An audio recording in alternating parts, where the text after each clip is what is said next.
ఫోటోలా చూపిస్తారు.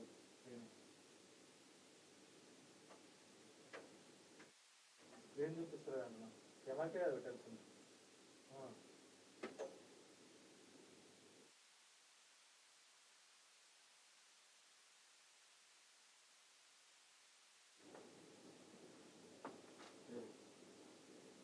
సెట్టింగ్ అన్నా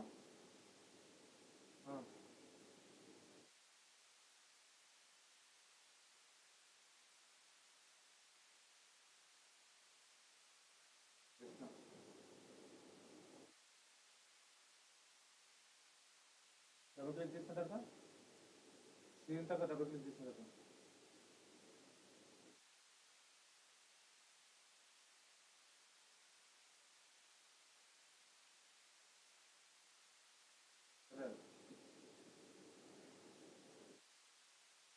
రీక్యాప్చర్ చూపిస్తుంది. క్లిక్ చేసి వస్తుంది.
Sir, voice. Hi students, welcome to ACE Academy. Ready, sir? Hi students, welcome to ACE Academy. I'm Lankeshwar Rao, General Science and Science and Technology faculty. Today we are going to discuss about important questions analysis which concerns to chemistry. So, in which orientation we will expect chemistry questions, especially in SSC CGL Tier 1 examination. So here we'll provide some of the examples and some of the previous year's questions. So based on that, you can get a clear idea about the type of, okay, so mostly the pattern of chemistry questions, especially CGL Tier 1, okay, in the orientation of CGL Tier 1. Yes, so before going to that, our ACE Academy offered SSC CGL Tier 1 course. So this is completely recorded videos. These are completely recorded video sections. And here, this is the course details. So for 3 months, the course fee is only 2,499 rupees. Okay, next for 6 months, the course fees is 4,499 rupees. For 12 months, 6,999 rupees only. Okay, so if you consider this SSC CGL Tier 1, this program, so mostly it covers, okay, this recorded videos covers general awareness, next one numerical aptitude, next one general intelligence and reasoning, next one English comprehension, okay, English comprehension. So totally all these syllabus, mostly this is the major syllabus, especially in SSC CGL Tier 1. So this total syllabus will be covered Okay, so in this course, okay, you here these are the course details, and the specialty of this course is we provide 350 plus hours recorded videos. Okay, so in that each and every subject will be covered, so which is based on the CGL Tier 1 examination. Next, here the recorded videos, if you consider the recorded videos, mostly we expertise team will develop, already develop these recorded sections, and we will also provide free online test series. Next, 24/7 chat support is also be there. And one more interesting point is, okay, so live doubt clearing sections are also be provided by this course. Okay, so these are the course details. So you have to download ACE online app from Google Play Store or Apple App Store, whatever it is. Okay, so then you can purchase the course by 3 months or 6 months or whatever it is. Okay, so these are the features of course, SSC CGL Tier 1 course. Okay, right. So next one. So here it is, the first question. Which of the following is not used to make toothpaste? Which of the following is not used to make toothpaste?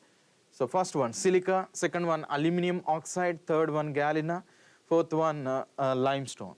So here they mention not used to make toothpaste. Yes.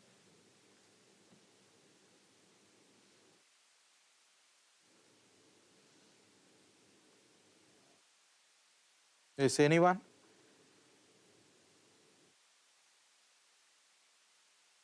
Okay, right. Suppose if you consider toothpaste, actually it is having calcium carbonate, magnesium carbonate, and some silicates. These type of derivatives majorly observed in toothpaste. Na? Okay, so here if you consider the options, they mention silica, nothing but silicon oxide derivatives it has. Silica means nothing but silicon dioxide. Next, aluminum oxide, Al2O3. So this type of derivatives are also be used in that. Next, galena, nothing but lead sulfide. This is called as galena, lead sulfide. And the next one is limestone, nothing but calcium carbonate. So here we are using SO2. Next, aluminum oxide derivatives are also be used in that. Next, limestone, calcium carbonate. Okay, so which one is not used to make toothpaste? Na? So that was the raised one. So due to that, you have to consider galena. Option 3 is the right answer. Okay, option 3 is the right answer. Yes. The next question. Viscose fiber is obtained from? Viscose fiber is obtained from which one? Fiber is obtained from which one? Yes. So what is the right option here? So you have to take 10 seconds to get the answer. Okay, right. So here they mention coal, cellulose, petrochemicals, oil. Suppose if you consider viscose, so this is nothing but one of the polymer. So this polymer is made up by using cellulose. Okay, made up by using cellulose. So that's why we have to consider option 2 is the right answer. Option 2. Actually, coal is one of the carbon allotrope form, na? Carbon amorphous allotrope. So actually this is not considered as a polymer. So that's why we should not consider this one. Next, petrochemicals. Of course, from petrochemicals, we can get some kind of polymer, raw materials of polymers. But here, this one is not used to make viscose fiber. Okay, so that's why we should not consider this one also. Next, oil. Oil is not considered under this category. Okay, so not considered under the category of polymers. So because of that, cellulose is the right answer. And one more interesting point is, if you consider carbon, Okay, in this nature, carbon is majorly abundant in which form? Okay, in this nature, carbon is majorly abundant in which form? Cellulose, majorly abundant in cellulose form. So you should also remember this one. So next one is carbon and energy requirement of an autotrophic organisms are fulfilled by dash. Fulfilled by dash. Okay, here they mention autotrophic organisms. Autotrophic organisms. It means it does not depends upon any other derivatives to make food. To make food or to make their chemical reactions. Okay, so based on that, which is the correct option here? Here they mention glycogenation, next photosynthesis, locomotion, next respiration. Which is the correct option here? Yes, the correct option is photosynthesis. Photosynthesis. Suppose if you consider photosynthesis, here plants does not depends on, plants mostly not depends on any other constraints. Na? So that's why these are considered under the category of autotrophic organisms. Autotrophic organisms. Okay. So here in presence of sunlight, it absorbs carbon dioxide and water. Carbon dioxide and water. Okay, in presence of sunlight, then it can produce carbohydrates and some amount of oxygen and some energy. Okay, so that's why here photosynthesis process is considered the best example of autotrophic organism. Autotrophic organism, it does not depends on any other constraints to make food. And one more interesting point is this type of reactions only executed in presence of sunlight. Here you have to remember that one. And here we are getting oxygen. Na? So this oxygen is generated from water molecules. Okay. So what I'm saying is here in this water we have oxygen. Na? And here in this carbon dioxide also we have oxygen. But in these two oxygens, which one majorly be produced here? Okay, in products, this oxygen is generated from which one? Okay, so generated from which one? So you have to consider only from water molecules. And one more interesting point is, so is it exothermic reaction or endothermic reaction? Exothermic or endothermic? Endothermic. What kind of reaction it is? Exothermic means it releases some amount of energy. Okay, it releases some amount of energy. Endothermic means it absorbs some amount of energy. So here it releases energy, na? So but we should not consider this is an exothermic reaction. Actually, if any chemical reaction there is a possibility to release energy, so those reactions are considered under the category of exothermic. But here we should not consider exothermic. Okay, even though if it releases energy, we should not consider exothermic. The reason is this reaction was executed in presence of sunlight only. Okay, so initially it require energy. So without requiring of energy, mostly we should not get any energy here na, in the products. Na. So that's why it is considered as endothermic reaction. Endothermic reaction. So this is the example. This is the major concept about photosynthesis process. Photosynthesis process, and remaining one, locomotion and respiration, glycogenation are not considered under this category. So next question. Halogens have dash electrons in their outermost shell. So take okay, you have to convey the answer. Yes.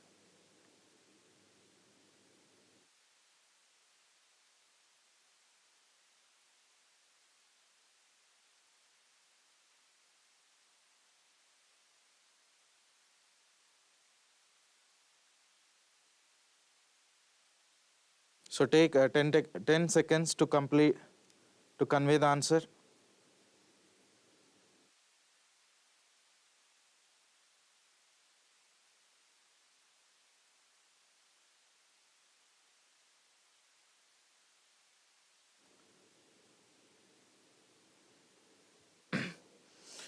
Right. So halogens have dash electrons in their outermost shell. First of all, if you consider the periodic table, so this is the modern periodic table, na? So how many periods it has and how many groups it has? These are considered as groups. Okay, these columns are considered as groups, and these rows are considered as periods. So it has 7 periods, and 18 groups. 18 groups. So which is considered as okay, so if you consider halogens, where it is existed, this is a halogen family.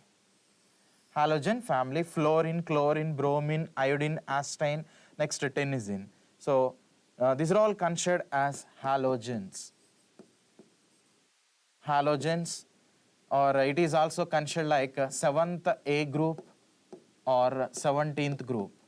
17th group, okay. So if you consider 7th A group, so it should have 7 electrons in its valency shell. Suppose if you consider 6th A group, it should have 6 electrons in its valency shell. Next, if you consider carbon family, it should have mostly 4 electrons in its valency shell. So it means based on the group number, the number of electrons we can expect, especially in its valency shell. Okay. So finally, the conclusion is halogen have how many electrons? 7 electrons. 7 electrons. So it is considered like the general electronic configuration of halogens are considered like Ns2 Np5. So here 2 plus 5, then we get 7. So these 7 electrons are existed in the valency shell. Next, and one more interesting point is halogen. Halo means nothing but sea salts. Sea salts. Next, gen means nothing but produce. Nothing but produce. So if you consider mostly fluorine, chlorine, iodine, astine, whatever it is, okay. So fluorine, chlorine, bromine, iodine. So most of the sea salts are having these type of ions, na? So that's why these group elements are called as halogens. Called as halogens. Okay. So this is the concept about halogens. And the next question is this one. The elements of the group 3 to 12 are called dash elements or transition elements. Okay. The elements of the group 3 to 12 are called as dash. Called as dash. So which is the correct option here? Yes. So it is very simple. Suppose if you consider periodic table, so this is the rough periodic table. Let's consider rough periodic table. So these elements are called as S block, and these elements are called as P block. These elements are D block, and here it is considered as F block. So S and P block elements are called as representative elements. Representative elements. Next, D block elements are considered as transition elements. Transition elements. And F block elements are called as inner transition elements. Inner transition elements. Okay, right. So here what did they mention? Groups between 3 to 12. So here it is first group, here it is second, and here it is third, fourth, fifth, sixth, seventh, eighth, ninth, 10th group. Okay, next 11th, 12th are also there. Mostly here it is, we have 13th. So finally what I am saying is, if you consider modern periodic table, so first group, second group, third group, fourth, fifth, sixth, seventh, eighth, ninth, 10th group, 11th, 12th. So in between 3 and 12, what kind of elements we have? D block elements. Okay, here what did they mention? D block, A block, C block, B block. Actually these blocks are not there in periodic table. These type of blocks are not there, only we have D block. So that's why we have to consider option 1 is the right answer. Okay. So, and one more interesting point of D block is here it exhibits multiple oxidation states. Different oxidation states. Because of that, mostly D block elements are considered, D block elements are used as catalyst. at least in different types of chemical reactions. Okay, right. So you should remember these 2 points also. Next one. So this is the next question. Of the known elements in the periodic table, only dash are gases under normal atmospheric conditions. Normal atmospheric conditions. So which is the correct option here? Suppose if you consider periodic table, yes guys, periodic table. So how many elements? Okay, only few elements are existed as gases. Gases under normal atmospheric conditions. Suppose if you consider element, based on its nature, it can be classified into 3 types. How many elements are exist in modern periodic table? 118 na? 118 elements. So based on its nature, it can be classified into 3 types. One is metals. One is metals. And second one is non-metals. Non-metals. And third one is semi-metals. Semi-metals. Okay, so metals means, what is meant by metal? Metal means it loses electrons easily. So in modern periodic table, it has around 95 metals. Okay, so 95 metals, especially in the modern periodic table. So what is the definition of metals? It can loses electrons easily. For example, if you consider iron, it has 26 electrons in its valence shell. Suppose if it loses 2 electrons, either 2 or 3 electrons, then we get Fe plus 2 or Fe plus 3. Suppose if it loses 2 electrons, then we have Fe plus 2. Suppose if it loses 3 electrons, then we have Fe plus 3. Here plus indicates always loss of electrons. It means metal is having excess amount of excess of electrons. Due to that, it can easily loses their valency electrons. Okay, so this is the definition of metal. And non-metal means it gains electrons easily. It gains electrons easily. So for example, if you consider fluorine, next nitrogen, next oxygen. So actually fluorine atomic number is 9, na? But if it gains 1 electron, then what will happen? So it attains F minus. So this is considered like a fluoride ion. Okay, here minus indicates gain of electrons. Initially it has 9 electrons, but here it is having minus. Due to that, we should add 1. Then finally we get 10 electrons like that. Okay, so is this fluorine existed in gas state or not? At room temperature, is it existed in gas state or not? Suppose if you consider nitrogen, oxygen, iodine, so number of non-metals are existed. Na? So all these non-metals are existed in gas state or not. So that is the concept here. Actually, if you consider non-metals, around we have 17 like that. Okay, around 17 non-metals we have. But here the problem is, all non-metals are not existed in gas state. The best example, halogens. So fluorine, chlorine, bromine, iodine, acetine. Okay, actually these are all considered as non-metals. Na? These are all considered as non-metal. Non-metals are, most of the non-metals are exist in gas state. Most of the metals are exist in liquid state. Sorry, most of the metals are exist in solid state. Of course, some exceptions are also there. That's why we should use the terminology most of the metals. Most of the metals. Here some exceptions are also there. For example, if you consider mercury, actually it is a metal. So most of, okay, so what is the state of metal? Solid. But here mercury does not exist in solid state. It exists in liquid state at room temperatures. That is the interesting point here. In the same manner, if you consider non-metals, so fluorine is non-metal, it is exist in gas state.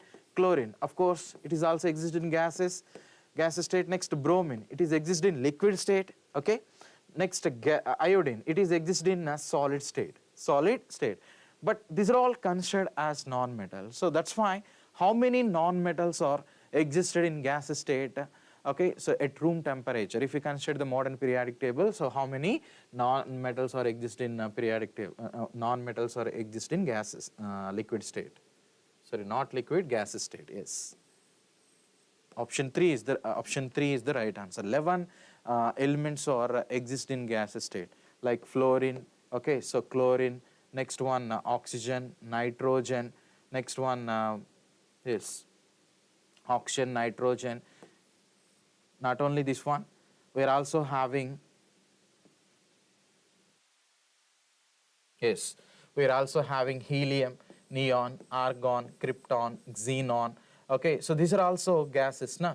Mostly these are also exist in gas state. So number of elements we have. So in that, these are the major elements. Okay, right. So next one.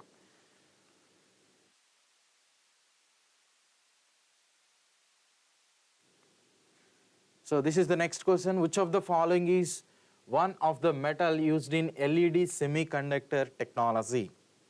Yes, they mentioned iron, zinc, gallium, copper.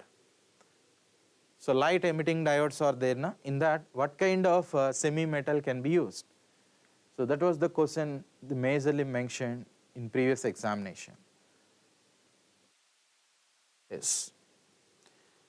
So iron, if you consider iron, it is a metal. Zinc is also metal. Copper is also metal. Gallium is considered as semi-metal. Semi-metal. Semi-metal means it has both metallic and non-metallic nature. Metallic and non-metallic nature. Non-metallic nature. So based on the temperature, the nature of the element is also be changed. For example, if you consider boron, next gallium, okay, next germanium. So germanium, next one. Yes, so next germanium, next silicon. Actually, this boron, germanium, silicon are considered as the major semi-metals. Actually, gallium is also considered as metal. Okay, so if you, the exact terminology for gallium is we have to use only metal. Of course, this is also metal. So germanium is considered like a semi-metal, but gallium is metal. And here the interesting point is, if you consider LED bulbs, this type of derivative has been used. Okay, so gallium has been used. So here it is. So what are the applications of semiconductors? Where would we use? So to make transistors, diodes, capacitors, resistor. Okay, so to make these type of derivatives, we have to use semiconductors, no? We have to use semiconductors, no? Right? So that's fine. This is the correct option here. Next one. What do you call the effect of splitting of spectral lines into several components in the presence of static magnetic field? So this is also a basic level of question. Mostly we observed this type of interesting concepts in 10th class NCERT textbooks, right? So what is the correct option here?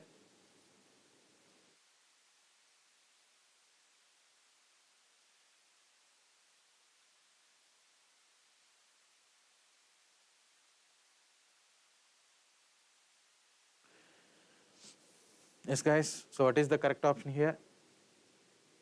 Presence of static magnetic field. Okay, they mentioned magnetic field.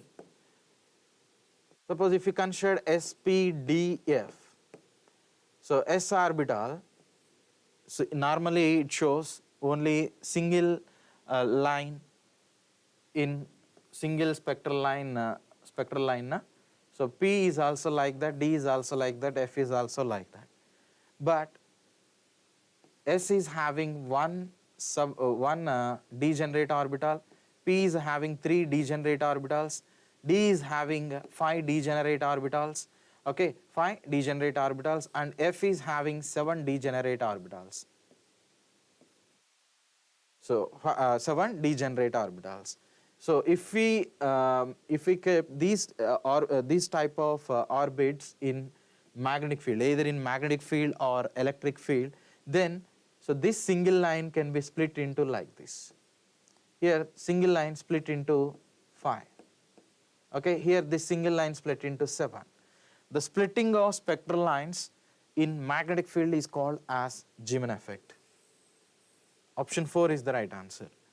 Okay, suppose the splitting of spectral line in electric field, splitting of spectral lines in electric field is considered as mostly Stark effect.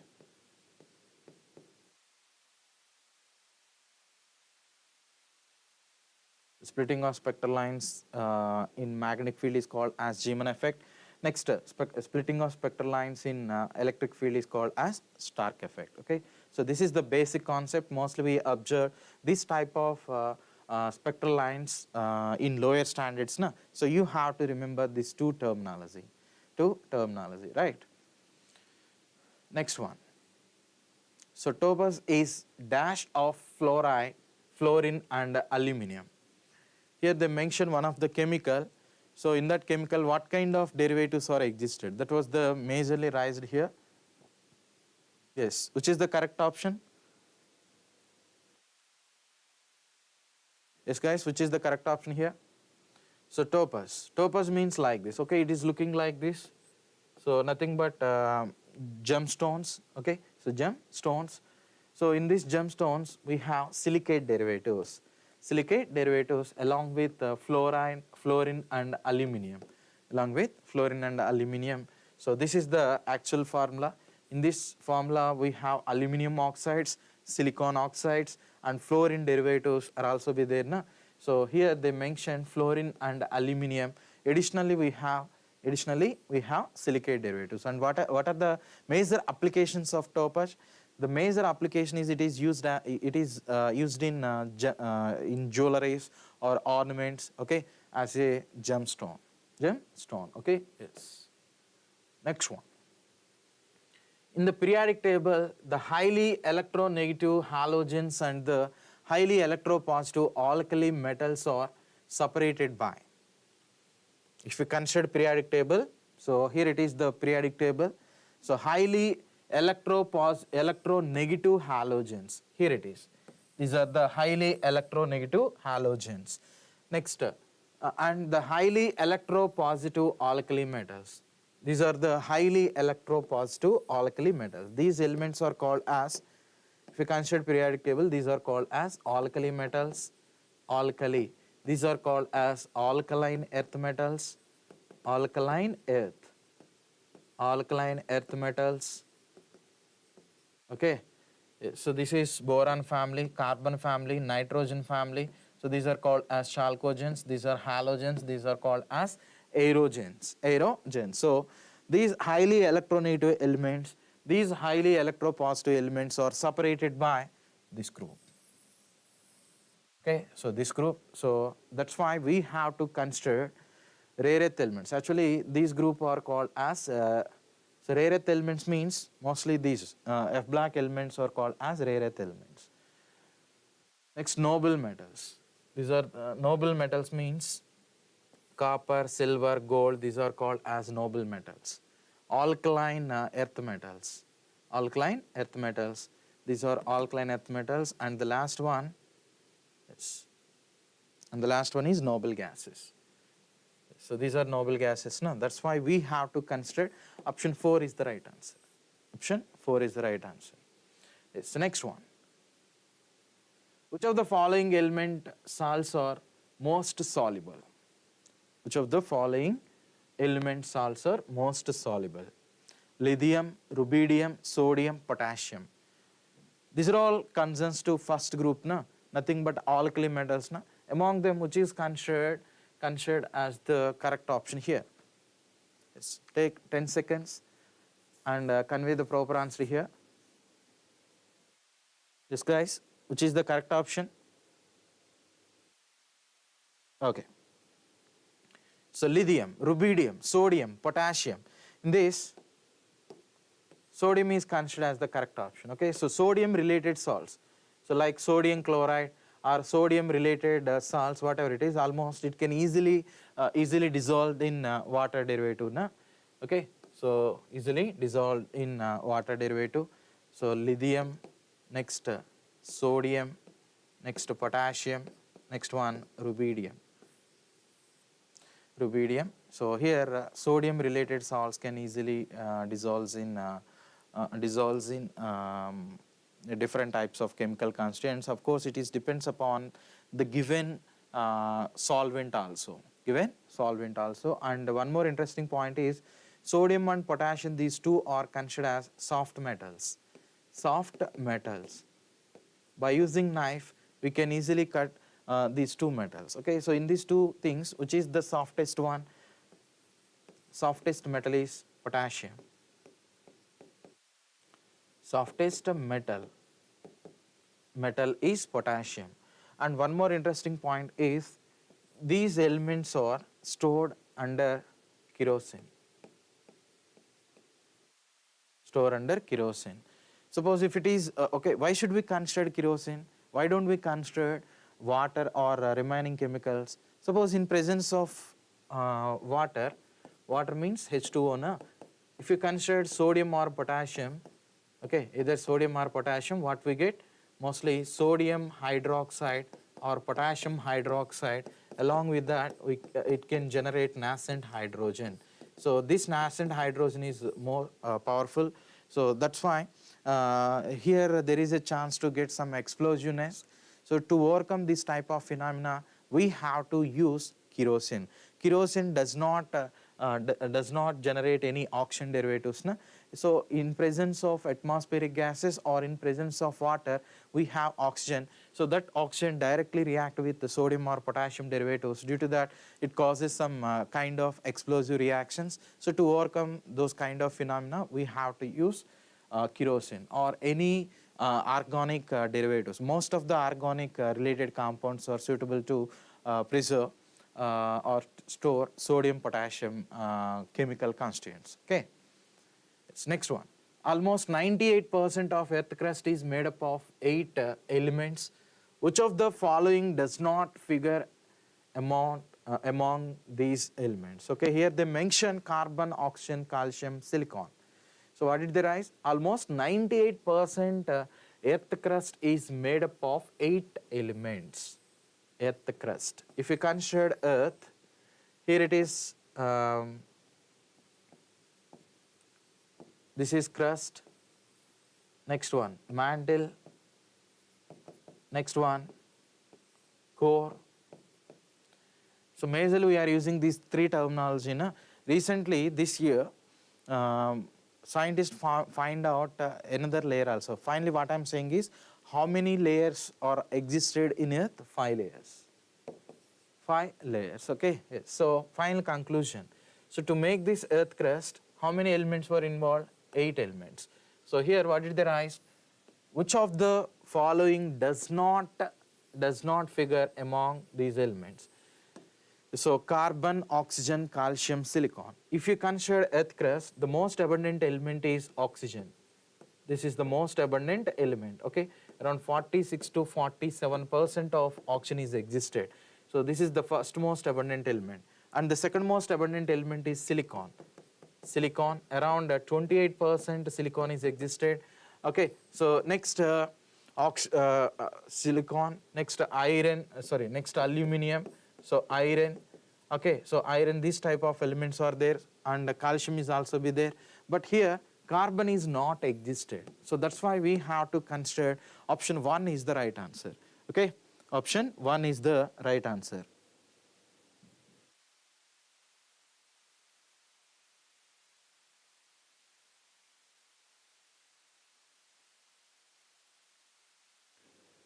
Right. Option 1 is the right answer.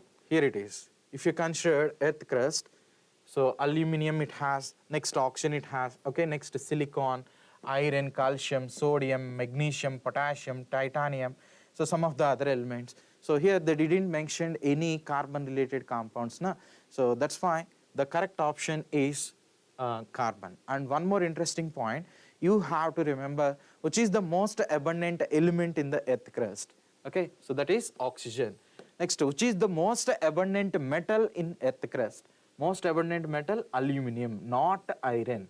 Okay, if they mention element, then you have to consider oxygen. Suppose if they mention metal, you have to consider aluminium. Okay, yes. So of course you already know the difference between metal, non-metal, semi-metal. These are all considered under the category of elements. Na? So in elements we have 3 types of constituents based on its nature. So based on that you have to easily differentiate these 2 things. Okay. Yes. Next one, which of the following element is monoatomic unit? Yes, it is very simple question. Which of the following is monoatomic unit? First of all, you have to know the meaning of monoatomic. Mono means single. Okay. For example, if you consider helium, so how many atoms are there? Only one. Na? Suppose if you consider oxygen, here this molecule is made up with 2 atoms. So that's why atomicity is 2. Atomicity. So if atomicity is 1, then it is considered as monoatomic. If atomicity is 2, that is considered like diatomic. Diatomic. Suppose if the atomicity is 3, it means O3. Okay, O3 here atomicity is 3, na? So triatomic.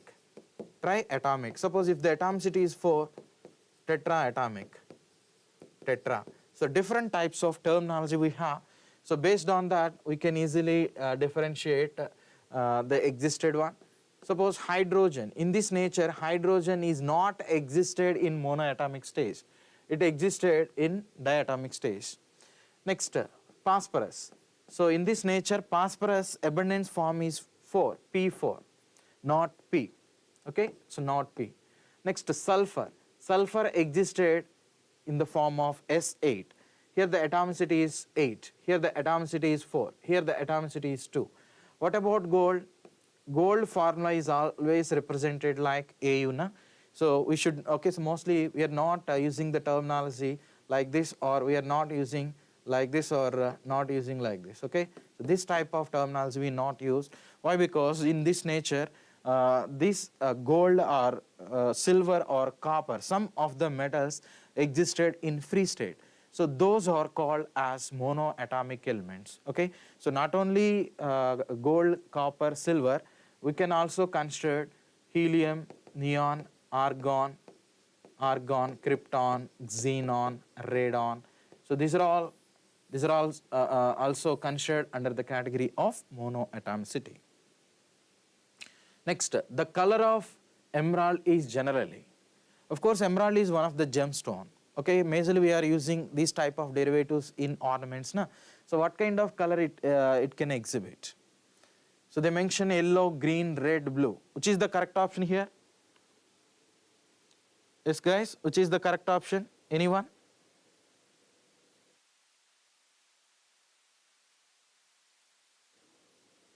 Okay, right. So the correct option is green. If you consider emerald, so mostly it exists in green color. No? Green color, it can be used in ornaments. So option 2 is the right answer here. So this is the next question. Atoms of which elements combined with hydrogen to give water? So very simple question, right? Water formula H2O. Of course you know that. So here, what did they mention? Atoms of which elements combined with hydrogen to make water? Yes, oxygen. We have to consider option 2 is the right answer. Very simple question, right? So hydrogen when reacts with oxygen, what we get? H2O. Here, how many moles of hydrogen can be required? 2 moles. Here, what about oxygen? 1 mole. Then how many moles of water can be formed here? So 2 moles of water can be formed here. Okay, so this type of reactions majorly be executed more than 2200 degrees centigrade. 2200 degrees centigrade. Okay, so you have to remember the number of volumes which are required to make water particles. Okay, yes. Next one. So this is the next question. When we cut an onion, the vegetable emits an odor and our eyes tear up. Which of the following compounds is responsible for the tears and odor resulting from the freshly cut onions? Freshly cut onions, okay? So when we cut an onion, so some of the chemical will be generated. Na? So because of the effect of the chemical, we can get tears, okay? So tear up. So so they mention what is the name of the chemical? Yes. So mostly We are using this type of derivatives also, no? Yes, so to protect from the effect of that chemical. So here they mention acetic acid, citric acid, ascorbic acid and sulfuric acid. So which is the correct option here? Yes guys, which is the correct option? If you consider onion, if you consider onions, so mostly it has sulfur derivatives. Sulfur derivatives. In the atmosphere we have oxygen. When sulfur reacts with oxygen, okay, mostly it can be converted into sulfur dioxide like that and sulfur trioxide. So in the atmosphere we are also having water particles, nothing but moisture. Na? By the combining of these two chemicals, what we get? H2SO4. Okay, nothing but sulfuric acid. Sulfuric acid. Less amount of sulfuric fumes will be generated. Because of the effect of sulfuric acid, mostly we get tears. Okay, so eyes tear up because of the effect of sulfuric acid. So this is the correct option, option 4. This sulfuric acid is also called as king of chemicals. King of chemicals. So why should we consider sulfuric acid as king of chemicals? Because this is the most abundant, this is the most widely used chemical and the most widely produced chemical. So due to that, this is considered as king of chemicals. Okay, and its pH value 0.1. This is one of the strongest acid, not this is considered as the strongest one. Okay, so compared with sulfuric acid, we have different types of different chemicals are there. So those pH value would be very high. It means those are very strong acids when compared with the sulfuric. So let's consider one example. So that is HClO4, perchloric acid. Perchloric acid, this is stronger than king of chemicals also. Ascorbic acid. So this ascorbic acid is also considered as vitamin C. The chemical name of vitamin C is nothing but ascorbic acid. Okay, it can be observed. So where would we get this ascorbic acid derivatives? Mostly amla. In this fruit, mostly we get ascorbic acid. Next, citric acid. So especially in citrus fruits, we have citric acid. Next, acetic acid. So 4 to 8% acetic acid is called as vinegar. Okay, you have to remember these points also. In your examination point of view, these are very important. Okay, so next one. Which of the following acid is used in the purification of gold and silver? Okay, so in the purification of gold and silver, what kind of acid is majorly used? Formic acid, acetic acid, malic acid and nitric acid. So formic acid means nothing but this one. This is methanoic acid. Acetic acid means this one. Next, malic acid, of course, it is exist in apple. Next, nitric acid, HNO3. HNO3. Mostly to purify gold or silver, nitric acid can be used. That's why this is also called as aqua fortis. Aqua fortis. So option 4 is the right answer. Option 4 is the right answer. So not only nitric acid, we are also having different types of chemicals to purify the gold derivatives. Okay, we can use cyanide. Next, we can use aqua regia.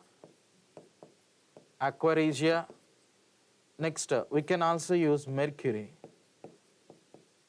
Okay, these are all considered as some of the constituents to purify either gold or silver derivatives. Okay. Next, which of the following minerals produce green color in fireworks? Of course, you know about fireworks. Okay, in Diwali we are using, or in different occasions we are using fireworks. Na? So it shows multiple colors. It depends upon the existence of the chemical, right? Suppose in that we are majorly using potassium nitrate derivatives or some nitrate derivatives. So suppose this is the nitrate derivative. When we explode this nitrate derivative, it does not emit any color. But if you add some of the metal, then it shows red color, or then it shows, or then it exhibit blue color, green color, multiple colors majorly we observe. It purely depends upon the addition of the external metal. So which is responsible for green color? Barium, copper, sodium, zinc. Barium is the right answer. Okay, if you add barium derivatives, mostly we get green color. Green color. Next, so if you add copper related derivatives, then we get blue color. So sodium, mostly brick red color we get. Okay, so brick red color. Next, zinc. So mostly here we are not getting that much of colors, na? Yes, so mostly we are using these two derivatives. Of course, sodium is also not used in that. Next, collagen is a type of, what type of derivative it is? Carbohydrate, fat, protein, vitamin. Yes, actually it is protein related derivative. So that's why we have to consider option 3 is the right answer. Option 3. So if you consider skin, or if you consider more, some of the organisms in human body, okay, so in that it is having these derivatives, na? So collagen derivatives, na? So collagen is nothing but type of protein derivative. Next, in reference to atomicity, argon is. We already discussed about this type of questions previously, right? So diatomic, polyatomic, triatomic, monoatomic. So argon. Argon is 0 group family, or 18th or 8th group family, na? So this is completely monoatomic. Okay, so in nature these gases are existed in monoatomic stage: helium, neon, argon, krypton, xenon, radon, oxygen, whatever it is, these are all considered under the category of monoatomic. Monoatomic. Yes. Okay, right. Which of the following liquid has the highest pH value? So human blood, orange juice, milk of magnesia, lemon juice. Which of the following liquid has the highest pH value? Of course, guys, you may have an idea about pH scale. So in that, the values are calibrated in between 0 to 14. Okay, suppose if we consider from 7 to 0, here 7 to 0 pH scale, pH values are decreases, na? So then acidic nature can be increased. Okay, what I am saying is acidic nature increases from 7 to 0. This is the direction. Let's consider pH is equal to 1, pH is equal to 3. In these two things, which is strong acid, pH 1 is considered as strong acid. Okay, why? Because its pH value is very less, na? Yes. Next one, 7 to 14. So if value increases, basic nature increases. Basic nature increases. Final conclusion: if pH is equal to, if pH less than 7, those are considered under the category of acids. If pH greater than 7, those are considered under the category of bases. If pH equal to 7, those are considered under neutral. Okay, so this is the basic terminology, na? Basic terminology. So human blood, actually human blood pH value 7.3 to 7.45. 7.45. Next, orange juice or lemon juice, whatever it is, mostly it is in between so 2 to 2.5 like that. Next, milk of magnesia. Milk of magnesia, its pH value 10.5 like that. So lemon juice, here they mention 2 to 2.5. So compared with lemon juice, orange juice acidic nature will be somewhat differ. So that's why here we should consider. So these are all citrus fruits, na? These are all considered as citrus fruits. So approximately 3 to 4 like that. Okay, so here they raised about which is having highest pH value. Highest pH value. Obviously, we should consider milk of magnesia. So 10.5 it has, na? Milk of magnesia means MgOH taken twice. This is called as magnesium hydroxide. Okay, magnesium hydroxide. Magnesium hydroxide. So this one is having 10.5, na? Approximately 10.5. So this is the correct option here. And it is also considered as Purgative for children's. Purgative. Purgative for children's. If children suffers with digestion problem, or if children suffer with motion related problems, so they have, okay, so mostly they have to consider some of the syrups. In those syrups, this is one of the major chemical constituent, okay, and this is also the most widely used antacid, okay, this is also considered as the most widely used antacid. Antacid. You have to remember these type of concepts, no? So here we have different types of derivatives. So lemon juice, apple, vinegar, so tomato, banana, milk, pure milk, okay, so blood, so ammonia, so different types of derivatives we have. So if you consider less than 7, those are acids, greater than 7, those are bases, equal to 7, completely in neutral like that, okay. Yes.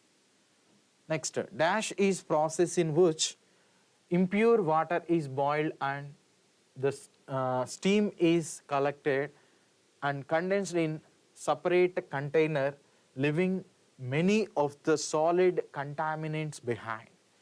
Suppose what did they mention? Suppose if you considered impure water, so in that water plus some impurities are there, na?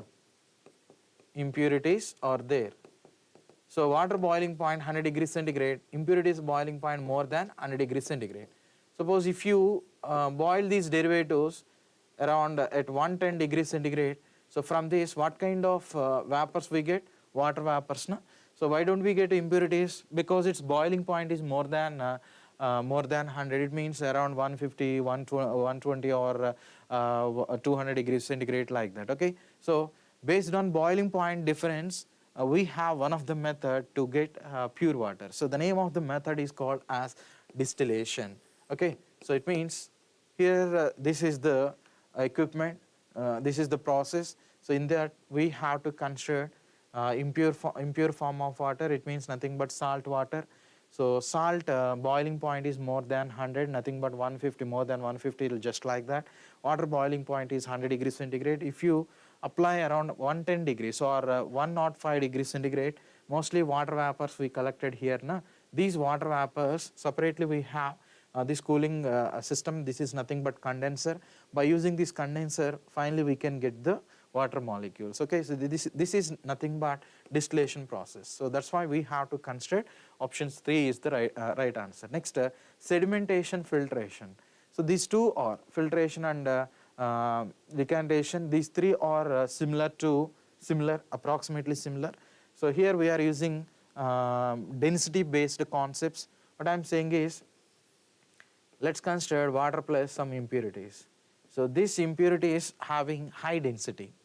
So because of that, it always placed at the bottom of the container, and water density should be less than the impurities, okay. Then water particles are floated on the impurities, na?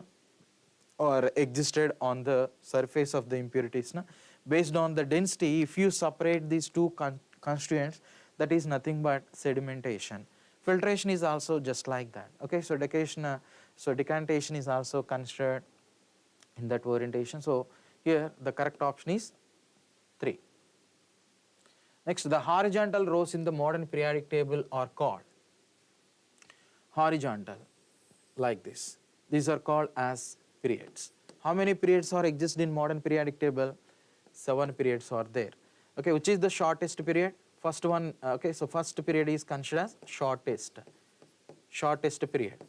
Next, 6th and 7th periods are considered as longest periods. Why? Because in modern periodic table there is no gap, na? So that's why 6th and 7th are considered as longest periods. So how many groups are there? 18 groups are existed, okay. So if it is horizontal rows, then we have to consider periods. If it is columns, then you have to consider groups. What is the chemical symbol of magnesium? Okay, so magnesium, this is magnesium, and this is manganese, okay. So Ma, Ms, so these are not existed. Next one, how many oxygen atoms are present in the molecule of potassium permanganate? Potassium permanganate formula KMnO4. So in this, how many options are there? 4. That's why we have to consider option 4 is the right answer. Which of the following is known as alkaline earth metal? Alkaline earth metals means nothing but second group. So nothing but beryllium, okay, magnesium, calcium, strontium, barium, radium. These are the second group elements. Okay, these are the second group elements. So here platinum is not there, copper is also not there, cobalt is not there, only magnesium is existed. Option 1 is the right answer. Option 1. Next, which of the following is the other name of marsh gas? So marsh gas means majorly it emitted in the region of coal mines. Na? Coal mines. So coal mines. So this is majorly produced from coal mines and nothing but methane, CH4. CH4 is also called as marsh gas. Marsh gas. Where it is? Here. Option 3 is the right answer. Suppose if you consider LPG cylinders, liquid petroleum gas, okay, so that is nothing but butane. Butane or isobutane is majorly existed in LPG cylinders. Of course, remaining are also considered as different propellants, okay, different types of fuels. But here, these two are major one, butane and methane. So the correct option for marsh gas is option 3. Which of the following is common name of natural admixture mineral of zinc carbonate and hydrous zinc silicate? So zinc carbonate, like this, zinc carbonate and hydrous zinc silicates. Some zinc silicates are also be there. So this composition is called as mostly calamine. So calamine. So this is one of the derivative in cosmetics. Okay. So to enhance the nourishness of skin, these type of derivatives are also be added in cosmetics. Na? The specialty of these derivatives is when sunlight is instant on it, in this sunlight we have ultraviolet rays. Na? Most of the ultraviolet rays effect can be nullified by the existence of zinc related derivatives. Okay. So next, chalk. Chalk means nothing but calcium carbonate. Next, benzol. Benzol means nothing but benzene. Benzene is also called as benzol. Next, borax. Borax is also called as tincol. Tincol. So this is one of the antiseptic agent.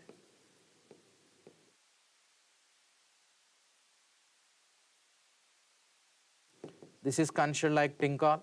So here they mentioned about zinc carbonate and hydrous zinc silicates. Na? That's why you have to consider option 2 is the right answer. And one more interesting point, which is the main ore of zinc.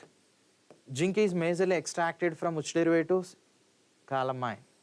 Okay, you should also remember that one. Yes, so calamine. So mostly we are using in different types of different cosmetics. Na?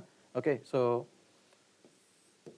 minor skin related irritations or if it is caused like that, or itching related pains, whatever it is. Okay, so to nullify those type of constituents, we have to add zinc related derivatives in the cosmetics. Okay, so this is one of the application of zinc derivative. Yes, these are the major concepts about chemistry questions. So some of the questions were previously mentioned in your SSC CGL Tier 1 examination.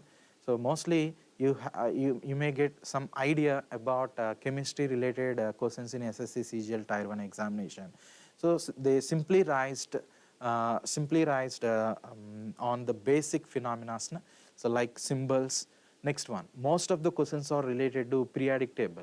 So that's why you have to by heart the basic concepts of periodic table. Okay, how many elements are exist in that? Next, where the metals are existed, where the non-metals are existed, what is meant by S black, next P black, D black, F black, and D black elements are also considered like transition elements, where the inner transition elements are existed. Okay, what about halogens, chalcogens, nicogens, alkali metals, alkaline earth metals? So this type of terminology, so based on this type of terminology, you have to you have to by heart. And one more interesting and one more concept here it is acids and bases. Okay, so what is meant by an acid, and what kind of acids are exist in different types of chemical constituents like fruits or whatever it is. So this type of concepts. At the same time, pH scale. Okay, you should also remember the concepts based on pH scale. pH less than 7, what we call pH greater than 7. So pH equal to 7. So this type of questions were majorly we observed in the previous questions. No? So this is the total concept about chemistry related problems, right? Thank you.